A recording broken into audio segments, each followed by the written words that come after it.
सर्वांना शुभ प्रभात. प्रभू येशू ख्रिस्ताच्या नावात विश्ववाणी परिवाराकडून आम्ही मार्गाकरिता प्रकाश कार्यक्रमात आपले सहर्ष स्वागत करीत आहोत.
आजच्या मननाकरिता देवाचे वचन योहानकृत शुभवर्तमान याचा 15वा अध्याय वचने 12 ते 16.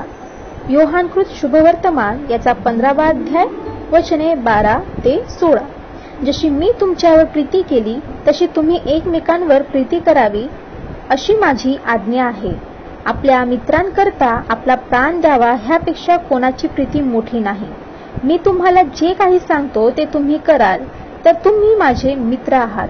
मी आतापासून तुम्हाला दास म्हणत नाही, कारण धनी काय करतो ते दासाला ठाऊक नसते, परंतु मी तुम्हाला मित्र म्हटले आहे, कारण जे काही मी आपल्या पित्यापासून ऐकून घेतले ते सर्व मी तुम्हाला कळवले आहे.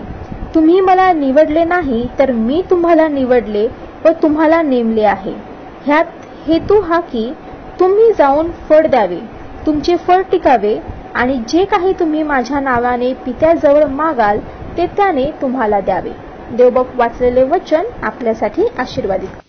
प्रभू येशू ख्रिस्ताच्या नावामध्ये आमच्या विश्ववाणीच्या सर्व श्रोत्यांना सप्रेम सलाम. प्रियानो, आज जी वचने वाचण्यात आलेली आहे योहानकृत शुभवर्तमान याच्या 15व्या अध्यायामध्ये प्रभू आम्हाला एक सुंदर आणि चांगला असा एक दाखला या ठिकाणी देत आहे. द्राक्षवेल आणि फाटे. तो म्हणतो की मी खरा द्राक्षवेल आहे, माझा बाप माळी आहे आणि तुम्ही फाटे आहात.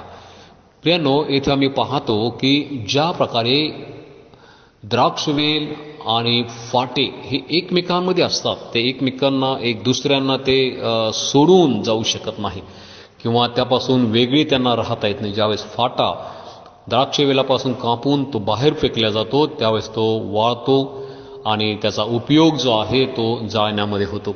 परंतु प्रियानो, या अध्यायामध्ये प्रभू आम्हाला या फाटेच्या द्वारे आणि द्राक्षवेलाच्या द्वारे आणि फळांच्या द्वारे एक महत्त्वाची गोष्ट तो आम्हाला या ठिकाणी सांगत आहे. प्रकारे या ठिकाणी प्रभू येशू ख्रिस्त आमच्या संगती वचनात्म्याद्वारे तो बोलतो की ज्यावेळेस तुम्ही एकमेकांवरती प्रीती करतात त्यावेळेस तुम्ही माझे मित्र आहात.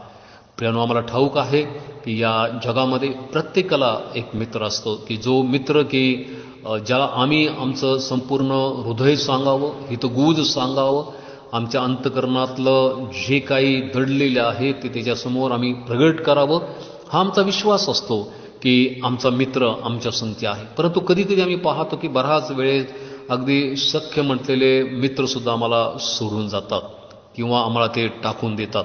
परंतु आज एक मित्र जो आहे तो आम्हाला हाक देत आहे, तुम्हाला आणि मला तो आवाज देत आहे आणि तो या ठिकाणी सांगतो की जर तुम्ही माझी ह्या आज्ञा जर तुम्ही पाळत आहात, जर तुम्ही दुसऱ्यांवरती जर प्रीती करतात तर तुम्ही माझे मित्र व्हाल.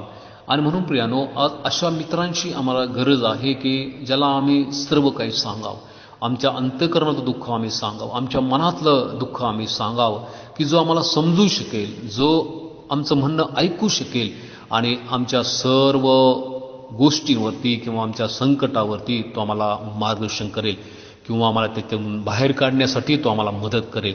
आणि म्हणून आज मी तुम्हाला प्रत्येकानं आव्हान करतो की जगाच्या मैत्रीपेक्षा ख्रिस्ताची मैत्री ही कधी अत्यंत श्रेष्ठ अशी आहे. आणि म्हणून त्या श्रेष्ठत्वाच्या मैत्री करता आपण प्रभूच्या चरणाजवळ आपण जाऊया, रोज आपण त्याला भेटूया. रोज आम्हाला भेटणारा पहिला व्यक्ती तो आमचा मित्र असणं अत्यंत आवश्यक आहे, की आम्ही सकाळीच उठल्यानंतर त्याच्याकडे आम्ही जावं, त्याला आम्ही सांगावं की प्रभू तू माझा मित्र आहेस, आज या गोष्टींचा सामना मी करत आहे, आज या गोष्टींमध्ये मला वाढायचं आहे, आज या गोष्टींची मला गरज आहे. आणि निश्चितच तो सर्व गरजा पुरविणारा तो आमचा देव, आमचा परमेश्वर, आमचा प्रभू येशू ख्रिस्त आहे. आणि म्हणून त्यांनी आम्हाला एकटं सोडलं नाही. योहानाच्या 14व्या अध्यायामध्ये तो आम्हाला सांगतो की तुम्हाला दुसरा कैवारी पवित्र आत्मा हा मी तुम्हाला पाठवेल, की जो आमच्या अंतःकरणामध्ये, आमच्या मनामध्ये आहे, की जो आम्हाला येशूपर्यंत घेऊन जातो, जो आम्हाला त्याची मित्रत्व जे आहे ते अगदी घनिष्ठ बनण्यासाठी तो आमचं सहाय्य करतो. आणि म्हणून आजच्या या पवित्र दिवसामध्ये आम्ही हा निर्णय करूया की प्रभू येशू, आजपासून तू माझा मित्र आहे, आजपासून तू माझा घनिष्ठ मित्र आहे. प्रत्येक गोष्ट ही तुझ्या समवेत, आजच्या दिवसाची सुरुवात ही तुझ्या समवेत, आजच्या दिवसाच्या सर्व योजना या तुझ्या समवेत. आणि पहा प्रियानो की तो मित्र तुम्हाला शेवटपर्यंत कशी तुम्हाला साथ देईल. प्रभू करो आणि तुम्हा प्रत्येकांचा येशू हा चांगला मित्र बनो. प्रार्थना करूया. प्रिय प्रभू, जगाच्या मित्रत्वाचा ज्यावेळेस आम्ही अनुभव घेतो दे बापा, त्यावेळेस आमच्या जीवनामध्ये अनेक वेळेस प्रिय पवित्र बापा प्रभू आम्हाला संकटालाही सामना द्यावा लागतो. परंतु आम्ही धन्यवाद करतो प्रभू की आज तुझं मित्रत्वाचं प्रेम तू आम्हावरती प्रगट केलं. तू आम्हाला हे आव्हान केलं की मी तुमचा मित्र होऊ इच्छितो. आणि म्हणून प्रभू आज जी प्रार्थना ऐकत आहे प्रभू, आज जे सर्वजण देवापा प्रभू तुझ्या समोर आहेत, त्या सर्वांचा तू उत्तम आणि चांगला मित्र हो अशी मी तुला विनंती करतो. येशूच्या नावात ही प्रार्थना केली म्हणून तो ऐक. आमेन.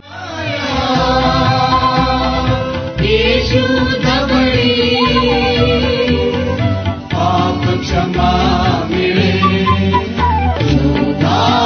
म्हणजे सापडे, धोका म्हणजे उघडे, मागा म्हणजे ते मिळे, हे बोल येशूचे.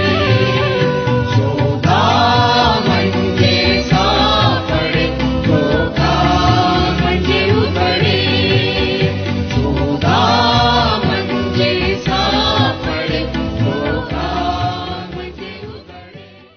मागा म्हणजे तुम्हास दिले जाईल, शोधा म्हणजे तुम्हास सापडेल, ठोका म्हणजे तुमच्यासाठी उघडले जाईल. आमचा टोल फ्री नंबर 1-800-2700-333. आम्ही आपणासाठी या नंबरवर प्रार्थना करण्यास उपलब्ध आहोत. धन्यवाद.